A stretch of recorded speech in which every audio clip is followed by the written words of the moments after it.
I wanted to just say, I mean, there were a couple of questions that came in.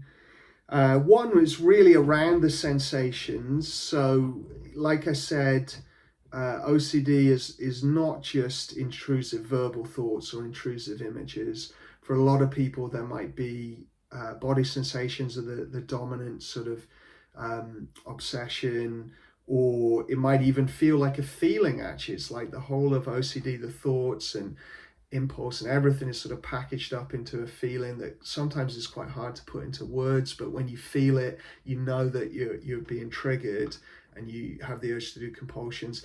Impulses are where we feel the motor circuits firing up before action, and we're not literally going to take action with OCD. It's like it's a defense mechanism really the body does to get us to step away and move away from things. So, the simple example that most people can relate to is stood at a tall building and suddenly you feel like you're going to step off it, or you feel your balance going and then you step back and move away. Well, that's an impulse, and you get that in all different OCD themes in different ways. So with the taboo stuff, you often get some people get the feeling like they're about to grope someone or make a sexual advance, or in harm you might feel like you're about to move the body, and it's quite frightening if you don't know what it is, because it feels like something different to intrusive thoughts, but it's just the same. It's just an intrusive thought at the body level. Sometimes it can be a compulsion where we're starting to test something and seeing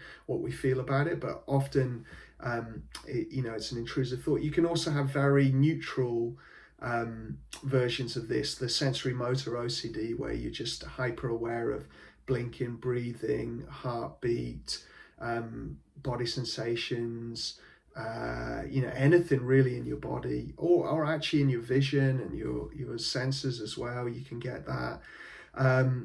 In other OCD themes like contamination, you often get the feeling like you're contaminated, even though there's no way we'd know that there was something so small as a germ on our hand, but yet people still feel that, so there's an intrusive feeling. You can get it with health anxiety a lot. You can get kind of aches and pains and different things going on in the body. And really, if you think about putting your attention on any part of your body, if you all put your attention on your index finger, for example, for a few moments, as soon as you do that, you start to feel lots of things there that you weren't aware of before. So, some of it is like intrusive stuff coming into our awareness to get us to do compulsions. Other times it's the monitoring that actually causes the sensation. So the more I put my attention on it, the more I feel things. And this happens with, the taboo OCD experiences like the groinal that people talk about, or, discordant attraction, or, feelings like that make us think that there's something in the OCD. Basically, it's either an intrusive sensation or it's part of monitoring and being hyper aware, amplifying something. And it happens in all the OCD themes, really. And if it doesn't happen in a theme, it's probably because it's happening in the outside world. We're becoming more hyper aware of things externally. So what we want to be able to do at a very simple level is any of this phenomena, be able to accept it and engage in life in what we value. So to accept and allow this stuff to be in the background and be able to stay very focused on what we care about. Now, that's very difficult to do, and that's where the ACT skills provide a sort of bridge to being able to do that. So, in the beginning, whenever these sensations or impulses or whatever they are come up, we're just acknowledging, we're dropping anchor, and we might even engage our body, and then we're focusing back on the world. Later, we drop the engage in the body, and we just acknowledge it and engage. And then when you're more skilled, you can just engage, and you only use the drop in anchor skills if you're starting to get distracted by the sensation or impulse, you're being pulled away from what you care about. Then you might go back to acknowledging and then refocusing. And now we can zoom in with diffusion and acceptance on these things. If we're having a lot of thoughts about it, we might use more diffusion. If we're still struggling with it, then we might turn towards the sensation and work acceptance skills that we're going to cover tonight.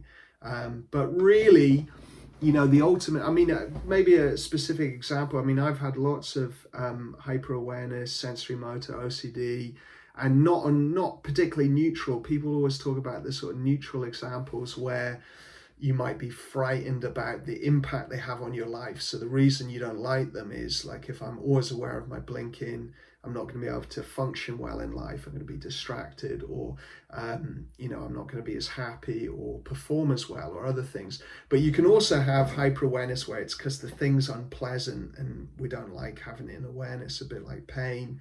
And I had this a lot with actually sort of IBS symptoms and bladder symptoms. So I would become very hyper aware of my bladder and whether I needed the bathroom, and it got really intense. I mean, there were periods of time all day long I was feeling this. And so I had to really learn this skill of how to accept an uncomfortable feeling and engage in life. And it was tough when I first experienced this. Honestly, it was one of the times when I felt suicidal. It was so bad because I just thought, how am I going to live with this? It's really just there all the time.